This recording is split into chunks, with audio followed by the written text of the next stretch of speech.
Bueno, mira, nosotros estamos respaldando esa medida como movimiento sindical porque va encaminada uno a buscar la estabilidad en cuanto a cómo no siga creciendo la inflación.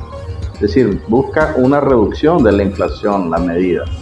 Y al reducir la inflación, eso beneficia al trabajador, a las trabajadoras, al obrero, a la obrera, al campesino, al comerciante pequeño. Es decir, la población en general beneficia. Porque si nosotros reducimos la inflación, el poder adquisitivo de los trabajadores y las trabajadoras se fortalece. Esto hay que recordar que ha sido una demanda del movimiento sindical hacia el gobierno. Hombre, ¿cómo reducimos la inflación? ¿Cómo controlamos los precios? Eso lo hemos dicho público, es decir, aquí hemos venido en una espiral inflacionaria donde los productos de la canasta básica han venido incrementando de una manera sistemática. En los últimos 2 años, una canasta básica, ¿verdad?, que valía 16.000, 15.000, ahorita ha llegado hasta 18, 19.000 córdobas. Es decir, subiendo de una manera desproporcionada. ¿Y eso qué sucede? Debilita el salario y el poder adquisitivo de los trabajadores. De tal manera entonces que esta medida la vemos nosotros de alguna manera positiva porque va a combatir la inflación y fortalecerá el poder adquisitivo de los trabajadores. ¿Consideran ustedes de que esta medida brinda un alivio a la economía familiar también? Es decir, nosotros creemos que sí, de alguna manera brinda un alivio a la economía familiar, porque aquí en este país ha habido un fenómeno y ahí todo te lo dolarizan. Vos vas al comercio y te le ponen precio en dólar, pero nuestra moneda oficial es el córdoba y a nosotros nos pagan en Córdoba, nosotros negociamos salario mínimo en Córdoba, entonces ahí digamos toda un desajuste, ¿verdad? En cuanto a los salarios, en cuanto a los precios, principalmente de productos de la canasta básica, porque estando nuestra moneda en Córdoba y ganando en Córdoba, te ponen precio en dólar. De tal manera entonces que esto busca cómo ajustar, controlar, reducir ese incremento inflacionario y eso a la postre pues beneficia a la población en general, a los que tienen menores niveles de ingresos y esos son principalmente los trabajadores y las trabajadoras. Hablemos del Tratado de Libre Comercio entre China y Nicaragua. ¿Qué importancia tiene o qué importancia ustedes le ven desde el gremio de los trabajadores? Primero, yo diría que hay que conocer el tratado. El Tratado de Libre Comercio es conocido como el Tratado de Cosecha Temprana. Ese es el nombre que le dieron, cosecha temprana. Es un tratado que la componen 3 pilares fundamentales en este tratado comercial. Uno tiene que ver con temas agrícolas, ¿verdad? Todo lo que es legumbres, granos básicos, arroz, frijoles, maíz, entre otros productos que nosotros cosechamos, producimos, vendemos y de los que podemos importar, porque el tratado es 2 vías, qué podés vender y qué podés comprar, ¿verdad? En tanto en la parte agrícola. Después viene otro componente, que es el componente de carnes, carne roja, carne blanca, ¿verdad? Donde van pues lo que son las aves y los mariscos. Y el tratado establece entonces también una serie de mecanismos y procedimientos alrededor de cómo vendes la carne, si la vendes en pie, si la vendes en piezas, si la vendes congelada, si es fresco o no es fresco. Es decir, hay todo un procedimiento que se establece dentro del tratado de cómo vendemos los mariscos, por ejemplo, camarones, langostas, los pepinillos, etcétera, calamares, todo eso que somos ricos, nuestras costas, nuestros mares, nosotros lo producimos, lo pescamos y lo vendemos. Entonces, pero tienen distintos precios cuando lo das, digamos, o lo vendes. Por ejemplo, el camarón ya sin la cáscara, ¿verdad? O lo vendes procesado. Entonces, todo eso va dentro del acuerdo comercial. Y después tiene otro componente, otra pata de gallina en el acuerdo, que tiene que ver con el tema de la industria, servicios, energía y construcción. Entonces, en este componente van las empresas que se dedican a la industria de producción de tela, producción de, digamos, de carreteras, construcción de vivienda. Recordemos que hace poco se están inaugurando y se firmó un acuerdo de construir alrededor de 5.000 viviendas. Bajo este acuerdo se habla de la construcción del puerto de aguas profundas. En la parte atlántica no tenemos un puerto. Bueno, en el acuerdo ha negociado esta parte. Se habla de la construcción, ¿verdad?, de un ferrocarril, de un metro, que unirá nuevamente nuestra región del Pacífico, ¿verdad?, para el futuro, incluso con el Atlántico. De tal manera entonces que el acuerdo es bien amplio. Esos son los tres ejes fundamentales que compone el acuerdo. Hay un mecanismo que se ha establecido para la implementación de 2 años. Es decir, ya cumplimos 1 año, ahora se estima que para el próximo año, ¿verdad?, 2024, el acuerdo comience a entrar con mayor fuerza, porque hay que cumplir una serie de procedimientos. Se formaron comisiones especiales de técnicos, ¿no? Es decir, hay que ver las medidas, por ejemplo, comisiones que tienen que trabajar la parte de la legalidad, los derechos de propiedad, los derechos de patentes, el tema de los servicios, las medidas fitosanitarias, ¿verdad? Todo eso que va dentro del acuerdo está en discusión en este momento. En el campo laboral. Y en el campo laboral se está discutiendo el tema de las inversiones, qué tipo de empleo vamos a venir, y los estándares laborales que según la OIT, que es la Organización Internacional del Trabajo, deben de cumplirse.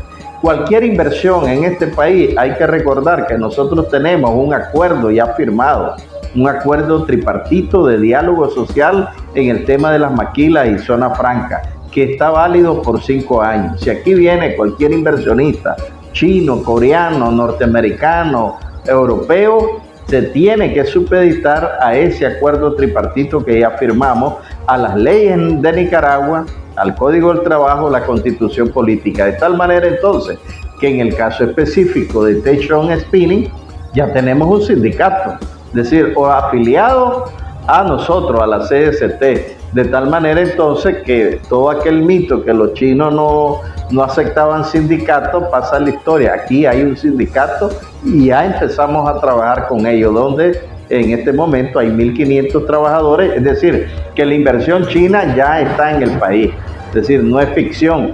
Y como igual que se va a abrir una nueva parque de zona franca que está en proceso constructivo con un avance de un 80%.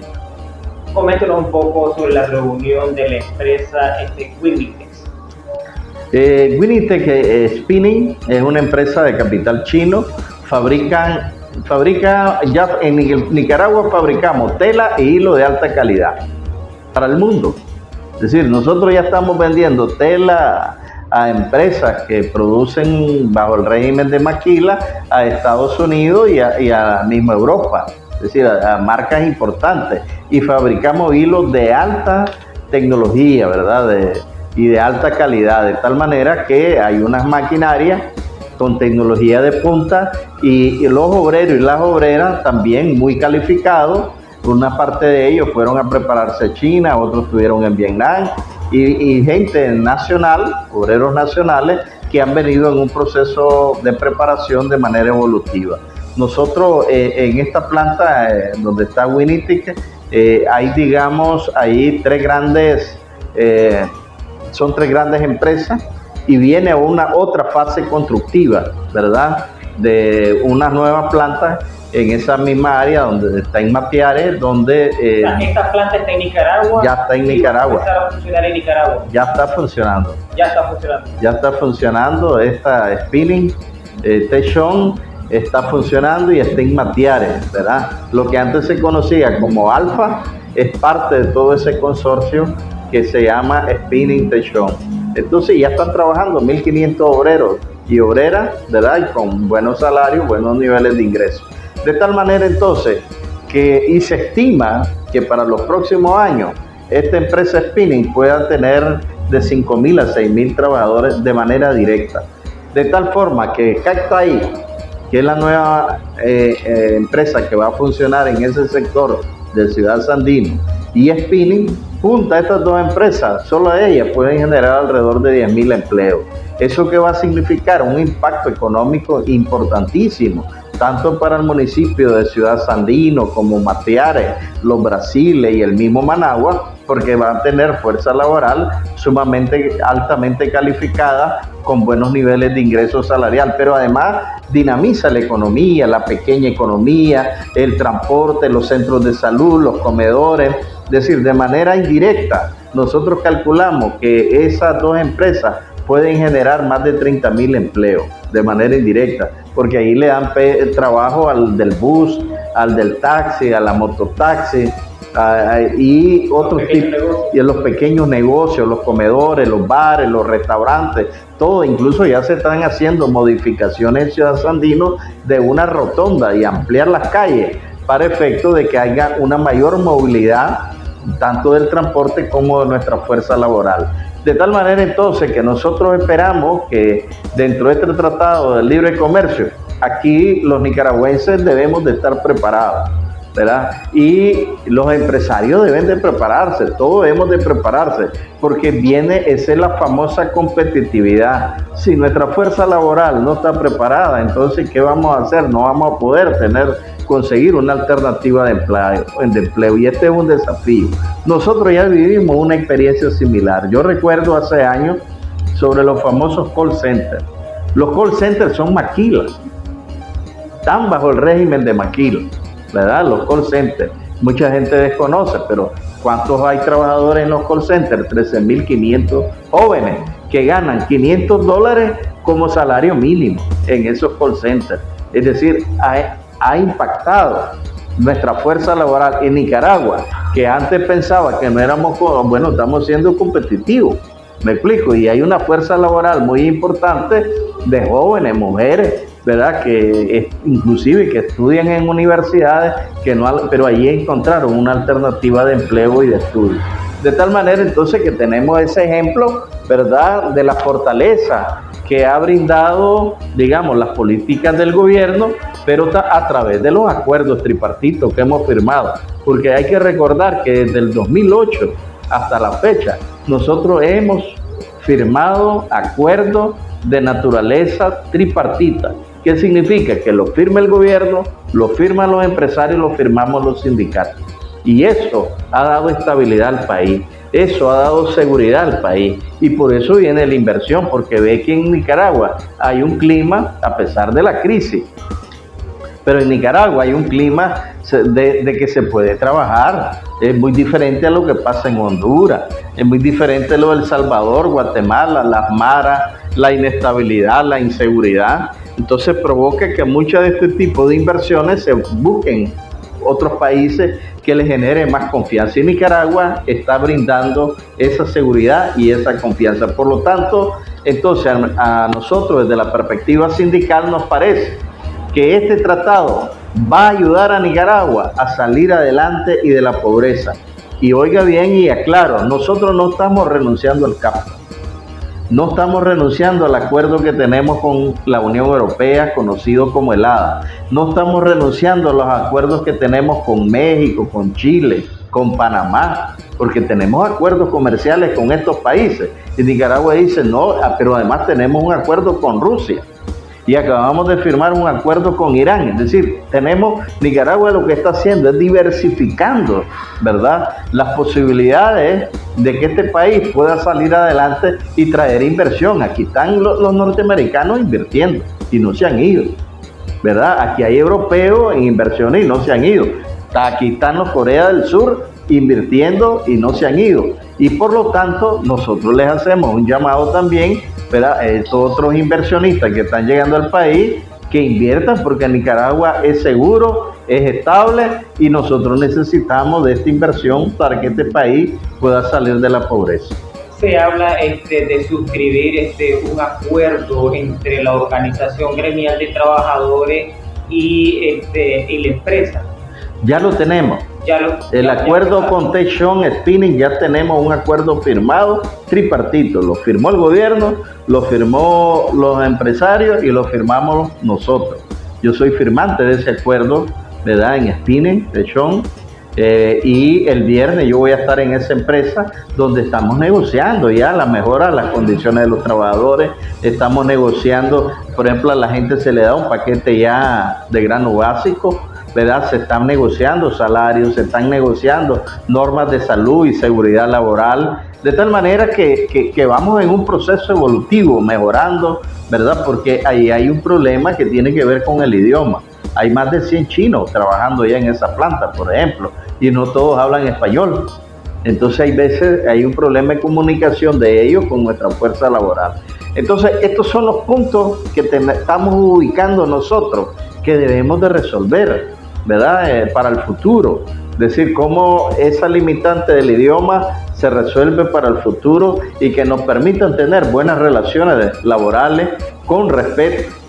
Aquí no aceptamos en nuestro país maltrato, violación a los derechos laborales ni a los derechos humanos. Eso lo hemos dejado clarito, lo hemos dicho público y están dentro de los acuerdos. De tal manera entonces que aquí cualquier inversión puede venir, pero debe estar claro que debe respetar los derechos humanos y los derechos de los trabajadores.